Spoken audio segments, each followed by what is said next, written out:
Hello and welcome to episode 1 of our Colchester Road to Glory.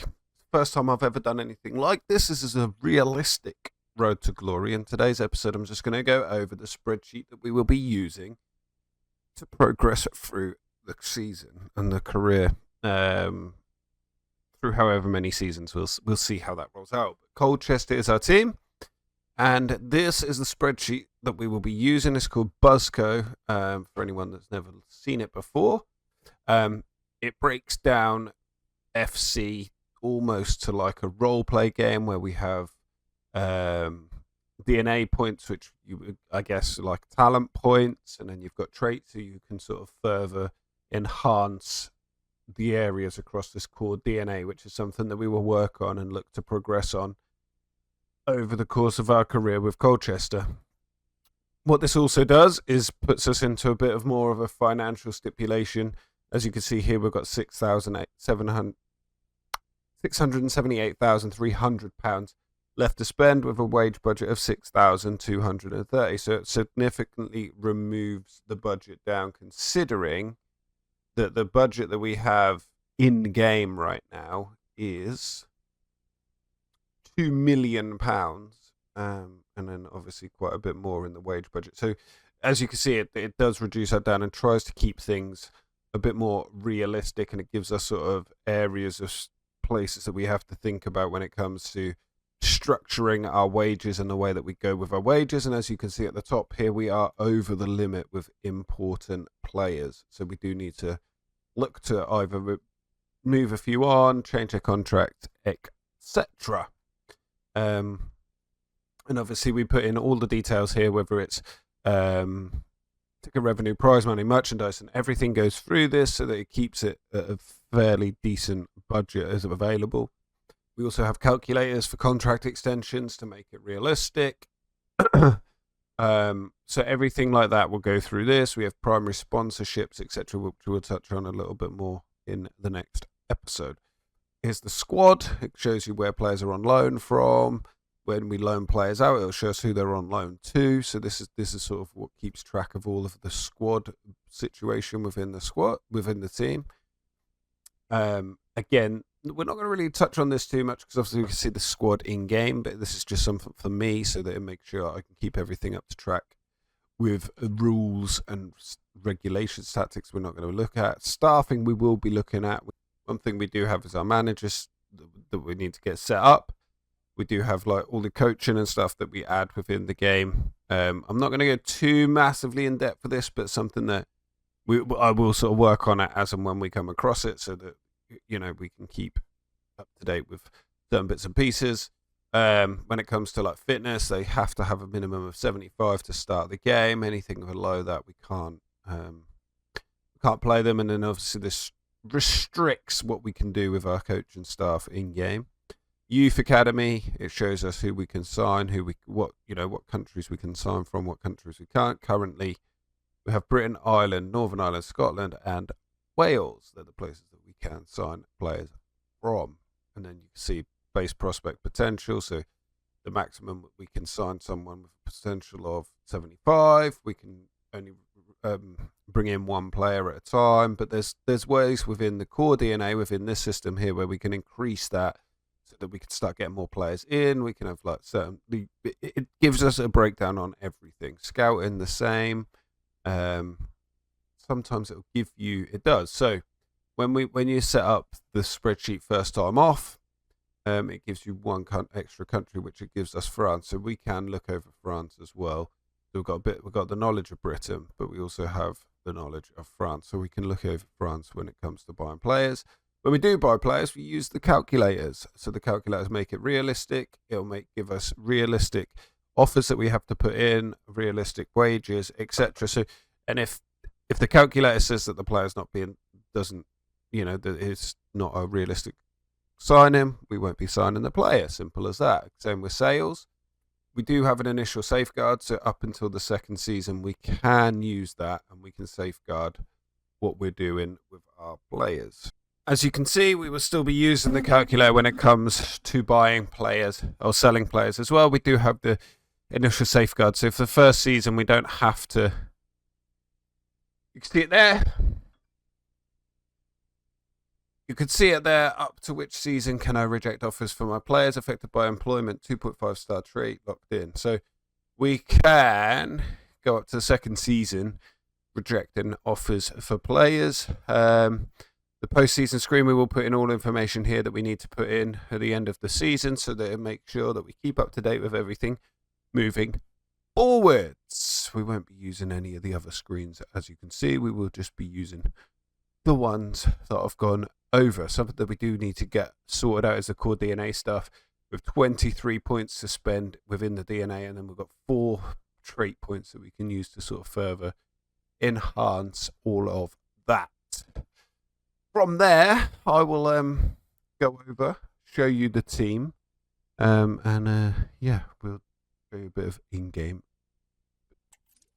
So, in-game, as you can see, we are Colchester United. We have gone through the team. I've put together a team. I'm using the Colchester default formation, but something that we can always look into and change is look at changing that around. This is the team that we're probably going to be going with to start off with, but depending on, obviously, we have the rule set that anyone under 75% when it comes to fitness cannot start, so they need to be obviously on the bench, and depends on how the season's panning out as well as to whether this is something that we'll be continuing with or we'll need to change the formation up, etc. Well, we'll have a quick look through the squad hub while we're doing this in episode 1. Just having a look through the positions and see if there's anything that we really do need to look to improve on. So in goal, we've got 2 goalkeepers, both that, 65 overall is probably, I think, the highest that we've got in the squad. So goalkeeper-wise, Macy's 29 years old. He's probably going to nail down the position for a little while, which means Tom Smith is perfect at 22 years old. He can sort of sit in there, and obviously his contract's expiring, so we'll keep an eye on that one. In that, in Dolo, 61 overall. He's 26 years old, left back. By the looks of it, the only left back we have really in the squad, we've got Rob Hunt who can play there, but other than that, that is it. So we are short on the left-hand side, which means the centre-back position. No, we've got 4, so we've got correct amount in the centre-back position. Donnelly and Flanagan are pretty much nailing down that position, but we're going to see Goodlife probably get some game time in there with Donnelly being in on loan. He's obviously not going to stay here. You can see it already, 63 overall at 21 years old. He's probably going to be far too good for the squad. And at right back, we've got Egbo and Rob Hunt. Obviously, Rob Hunt is going to be filling in at left back and right back, so that's where I wonder if any of the centre backs can't play in at right back either. So maybe if we got anyone further in the team that can play in defence, he's going to be able to. Harry Anderson can come in at right back, currently starting. Got Oscar Thorne who can play right back as well. So okay, so we could sort of mix and match to make that work. Woodyard, someone that we may look to move on. He's got 12 months left on his contract. I don't think he's going to get much game time either, so we'd probably look to transfer list him now. Arthur Reed, Scully at left midfield, 25 years old on loan from Portsmouth. Looks decent. He's going to be pretty good for us, I would say. We've got Aurora Edwards, contract expiring in the 12 months. It'd be interesting to see if we can get him much game time. Obviously, with Scully out there on the left-hand side, and then on the right-hand side, currently, now saying that, currently we have Harry Anderson out on the right-hand side, so maybe we'd bring him off and bring Edwards in, both similar. Edwards is younger, he's probably got better potential, so we'll keep an eye on that one. Gordon, left mid and striker, 21 years old. If we could, I think it would be beneficial to get him out on loan. The same as Milton Oni. He's only got 12 months left on his contract. But again, I think a loan probably best for him. Payne and Bishop, both decent players. Jay is another one that,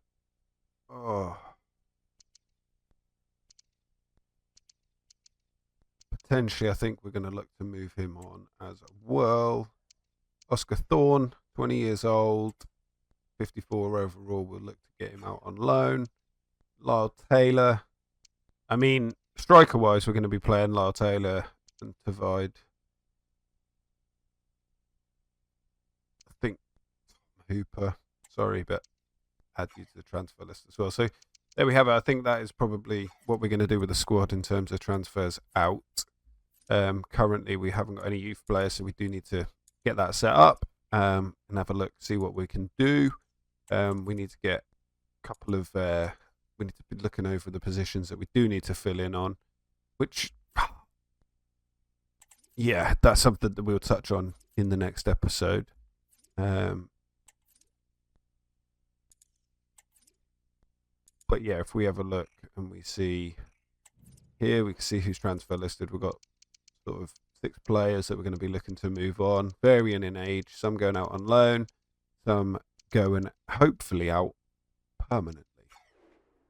But yeah, so there we have it. Colchester United is the team. We will be looking at for a realistic road to glory with them, using the Buzzko spreadsheets.